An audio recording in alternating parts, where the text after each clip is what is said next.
তরুণ ওর কলেজের সবচেয়ে ফেমাস এবং সুন্দরী মেয়ে সাফার কাছে গিয়ে বলল, তুমি কি আমার ফ্রেন্ড হবে? সাফা তখন ওর বান্ধবীদের সাথে আড্ডা দিচ্ছিল। হঠাৎ তরুণের প্রশ্নে ও অবাক হয়ে যায়।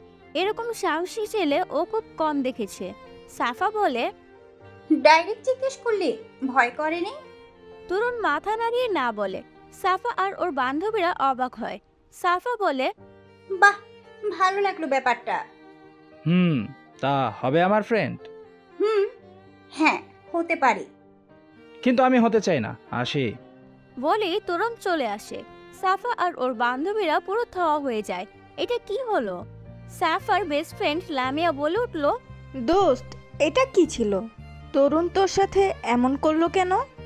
চল আমার সাথে, এর উত্তর ওই দিবে। তরুণ ওর বন্ধুদের সাথে দাঁড়িয়ে আছে, হাসাহাসি করছে সাফাকে নিয়ে।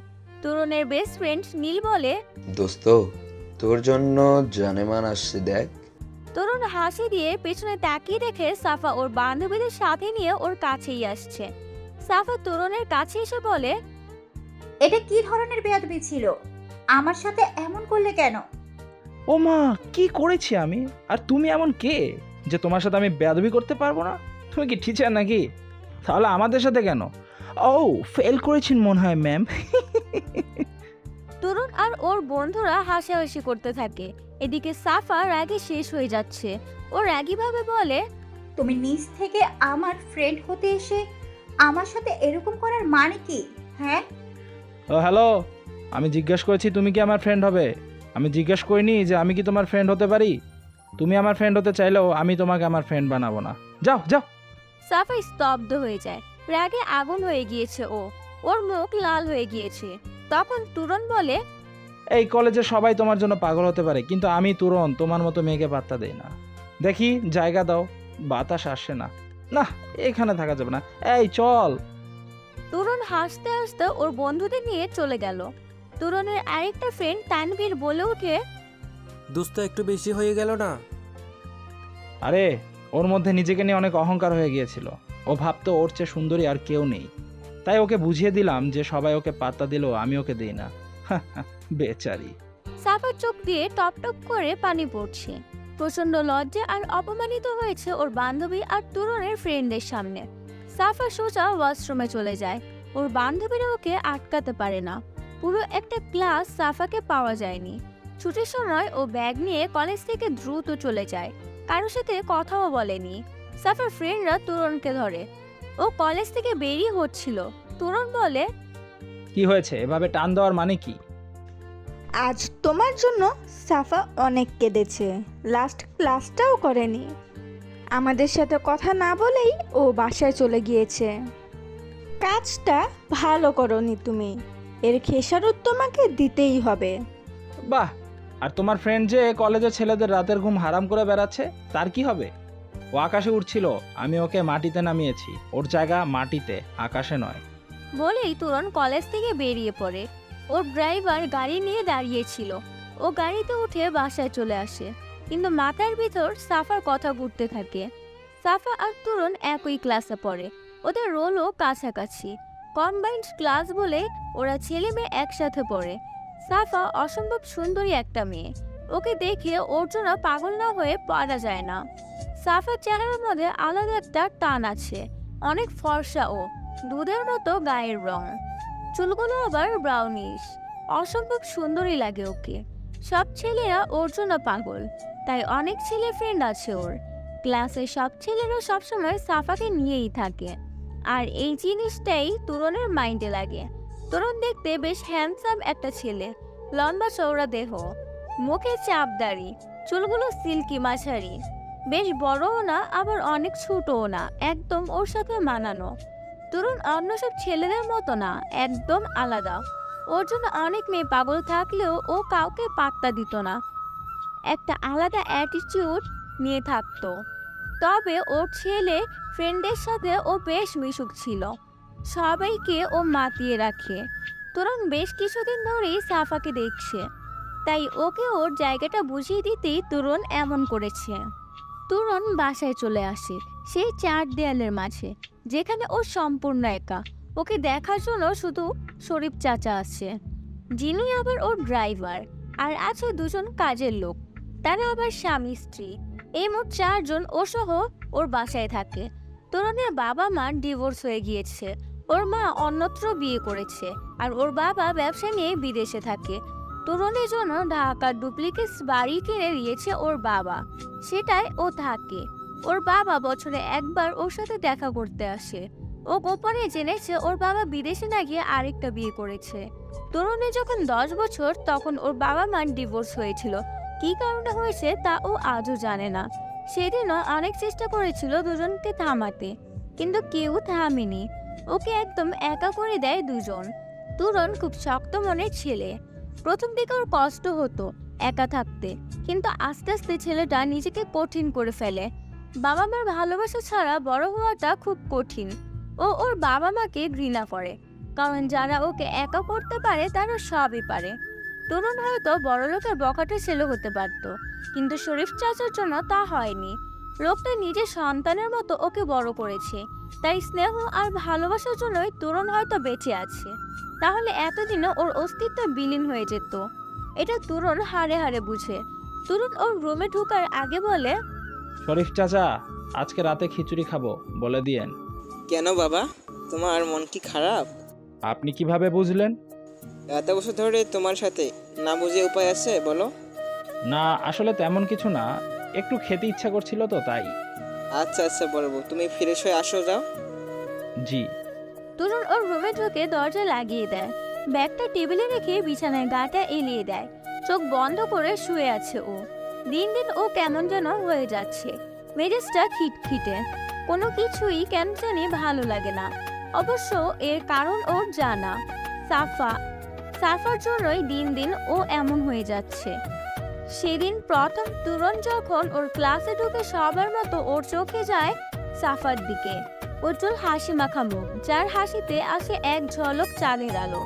মায়াবী মুখখানে আছে ছোট কালো একটা ফোঁটা, যাকে বলে তিল। তরুণ সেদিন সাফার ওই গোলাপি ঠোঁটের কোণায় ছোট্ট কালো তিলটা দেখে মুগ্ধ হয়েছিল। ভেবেছিল মেয়েটার সাথে বন্ধুত্ব করবে, হয়তো বন্ধুত্বের চেয়েও একটু বেশি কিছু। কিন্তু ধীরে ধীরে সময় যেতে থাকে। তরুণ দূর থেকে সাফাকে দেখতে থাকে, সাফাকে বুঝতে চেষ্টা করে। তরুণ দেখে সাফার জন্য অনেক ছেলে পাগল, ওকে খুশি করার জন্য অনেকেই অনেক কিছু করে। আর সাফা এই বিষয়টা এনজয় করে। ও কয়েকটা ছেলে ফ্রেন্ডও বানায়। সাফার রূপ নিয়ে অহংকার আর গাম্ভীর্যতা তরুণের সব ইচ্ছাকে মাটি চাপা দেয়। এদিকে তরুণ ও ছিল ওর ক্লাসের সবচেয়ে হ্যান্ডসাম এবং ফেমাস ছেলে।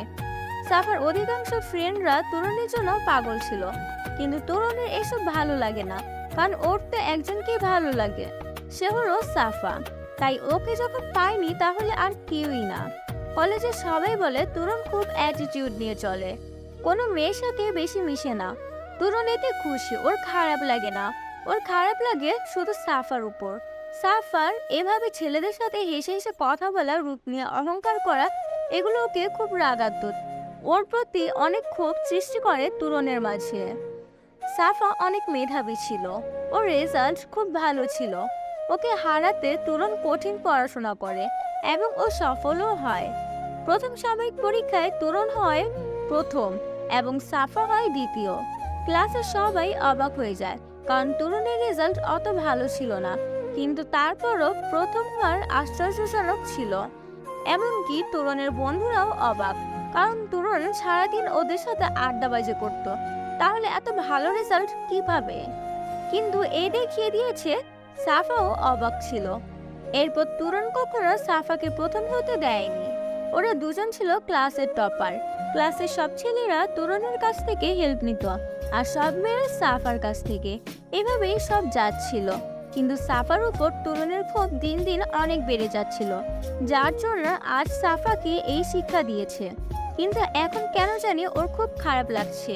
ও মনে মনে বলে, তোমাকেও ঘৃণা করি সাফা, অনেক ঘৃণা করি। কেন তুমি এমন হলে, কেন? এরপর তরুণ ফ্রেশ হতে চলে যায় এদিকে সাফার বাসায়। সাফা বাবা মার একমাত্র মেয়ে। ওর বাবাও ব্যবসায়ী, বেশ টাকা পয়সাওয়ালা। নিজেদের বাড়িতেই থাকে ওরা।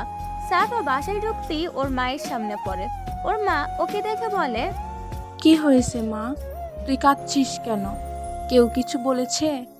সাফা কোনো কিছু না বলেই ওর রুমে চলে যায়। দরজা লাগিয়ে বিছানায় পড়ে অনেক কান্না করে। সাফা ওর বাবা মার একমাত্র মেয়ে, খুব আদরে মেয়ে ও। সবসময় আদর যত্নে ও বড় হয়েছে। আজ প্রথম ওকে এভাবে অপমানিত হতে হলো, তাও আবার তুরনের কাছে। তুরন যে কখনো এরকম করবে ওর সাথে ও কল্পনাও করেনি। তুরনের কথাগুলো এখন ওর কানে ভাসছে আর খুব কান্না পাচ্ছে ওর। সাফা নিজেকে সামলাতে পারছে না। সাফা কান্না করতে করতে বলে, তুরন, আমি তোমাকে ঘৃণা করি, আর কোনোদিন আমি তোমার সাথে কোনো কথা বলবো না, কোনোদিন না। পরদিন তুরনের কলেজে গেলেও সাফা কলেজে আসেনি। প্রায় এক সপ্তাহ পর সাফা কলেজে আসে। আগের চেয়ে অনেকটা চুপচাপ হয়ে গিয়েছে, মুখটা অনেক মলিন হয়ে গেছে। তরুণকে ওর ফ্রেন্ডরা বলছে, দোস্ত, সাফার কাছে মাপ চাওয়া উচিত তোর। তুই ওই দিন অনেকটা বেশি করে ফেলেছিস। ও তো একটা মেয়ে, তাই না? তরুণ সাফার দিকে তাকিয়ে থাকে আর বলে, আচ্ছা যা, আজকে ওর কাছে মাফ চাইবো টিফিন পিরিয়ডে। ওকে দোস্ত, এটাই ভালো হবে। এমনি তোরা ক্লাস টপার, তোদের মাঝে এরকমটা মানায় না। আচ্ছা। Tiffin period. তরুণ সাফার ওঠানামার সব পথই জানে।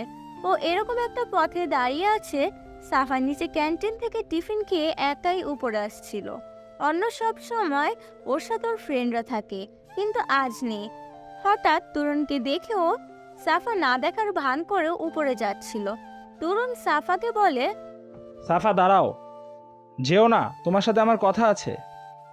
আমি তোমার কোনো কথা শুনতে চাই না, আর কখনো আমার সাথে কথা বলতে আসবে না। সাফা চলে যেতে নিলে তরুণ বাধ্য হয়ে সাফার হাতটা জাস্ট ধরে ওকে থামাতে। সাফা এক মুহূর্ত সময় নষ্ট না করে কোনো কিছু বুঝে পড়েই তরুণকে কষিয়ে একটা থাপ্পড় মারে। আর ঠিক সেই মুহূর্তে কলেজের প্রিন্সিপাল ম্যাম এসে উপস্থিত হয়। এক প্রকার তার সামনেই সাফা তরুণকে থাপ্পড়টা মারে। ম্যাম ওদের কাছে এসে বলে, এ কি, তুমি ওকে থাপ্পড় মারলে কেন? কি হচ্ছে এখানে? সাফা কান্না করতে করতে বলে, ম্যাম, ম্যাম, এই ছেলেটা আমার হাত জোর করে ধরেছে। আমার সাথে খারাপ কিছু করতে চাচ্ছিল, তাই আমি ওকে থাপ্পড় মেরেছি। প্রিন্সিপাল ম্যাম যথারীতি সাফার কথাই বিশ্বাস করে। তিনি খুব রেগে গিয়ে বলেন, এই ছেলে কাল তোমার অভিভাবক নিয়ে আমার রুমে দেখা করবে, মিস হয় না যেন। বলেই তিনি সাফাকে সাথে নিয়ে চলে যান। তরুণের গালে হাত দিয়ে ওখানেই দাঁড়িয়ে থাকে। ও পুরো পাথর হয়ে গিয়েছে।